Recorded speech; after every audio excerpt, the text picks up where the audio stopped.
After the first day of public hearings in the impeachment inquiry, politicians tried to spin the testimony from two top U.S. diplomats.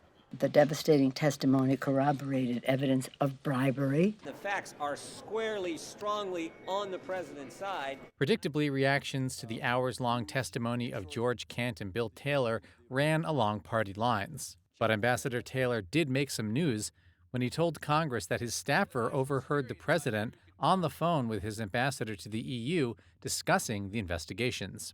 The member of my staff could hear President Trump on the phone asking Ambassador Sondland about the investigations. Ambassador Sondland told President Trump the Ukrainians were ready to move forward. Following the call with President Trump, the member of my staff asked Ambassador Sondland what President Trump thought about Ukraine.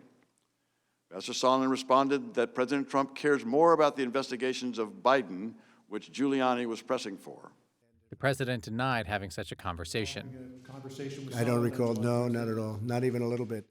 The pair told lawmakers why they were so alarmed when they learned the U.S. was withholding military aid to Ukraine that was supposed to be used to deter Russian aggression. Because that was so important, that security system was so important for Ukraine as well as our own national interest, to withhold that assistance for no good reason other than help with the political campaign made no sense. It was counterproductive to all of what we had been trying to do. It was illogical. It could not be explained. It was crazy. They also described an unusual back-channel effort by the president's personal attorney, Rudy Giuliani, to get the Ukrainians to announce an investigation into Joe Biden. In mid-August, it became clear to me that Giuliani's efforts to gin up politically motivated investigations were now infecting U.S. engagement with Ukraine. Republicans' arguments seem to boil down to these.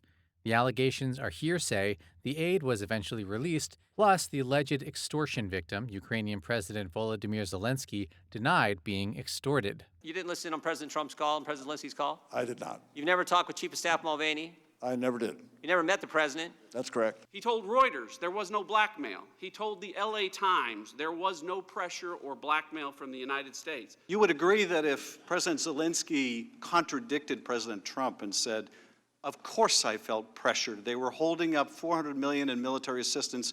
We have people dying every day. If he were to contradict President Trump directly, they would be sophisticated enough to know they may pay a very heavy price with this president. Were they not? That's a fair assessment. Democrats say it's clear Trump abused the power of his presidency for personal gain. But House Republicans appeared united behind the president. Whether the hearings can sway public opinion remains to be seen. On Friday, lawmakers will hear from Marie Yovanovitch, the former U.S. ambassador to Ukraine who was ousted by Trump.